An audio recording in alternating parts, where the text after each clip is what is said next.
I am the Prophet Jerry Nwokolo. I'll be continuing in my new series, The Implications and Consequences of Marriage Between Muslims and Christians. I laid the foundation in the first part, making it clear that the Muslims and the Christians do not marry the same God, and that the Muslim always insist that the Christian woman they marry must convert to Islam, and before they can really have peace and unity in that marriage. Now, let me make it clear in the second video that I'll be putting on. If indeed Islam was the worship of the true God,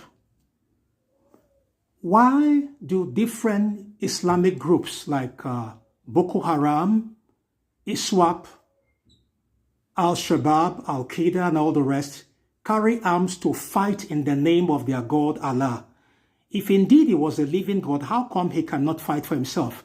Let me take a cue from the Bible, Isaiah chapter 41. I read from verse 21. Isaiah chapter 41, Old Testament of the Bible, and I read, "You idols made by men's hands, prove your divinity. Produce your cause, set forth your case, says the Lord. Bring forth your strong proofs, says the King of Jacob. Let them bring forth and tell us what is to happen. Let them tell us the former things, what they are, that we may consider them and know the outcome of them, or declare to us the things to come. Tell us the things that are to come thereafter, that we may know that you are gods.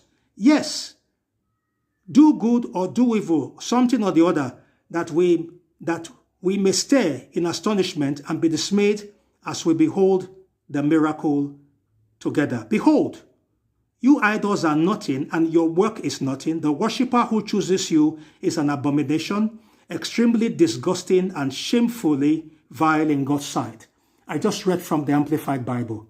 This is a complete illustration of who Allah is. Allah is a pagan deity. He was originally a carved image found in the Kaaba, discovered in the Kaaba in the time when the Prophet Muhammad of Islam waged his crusade in Mecca back then in those days. His parents worshipped it before he later adopted it to be the God of Islam. So clearly, it is a pagan God. Allah cannot see the future. He cannot speak. He cannot foretell. He cannot fight his battles.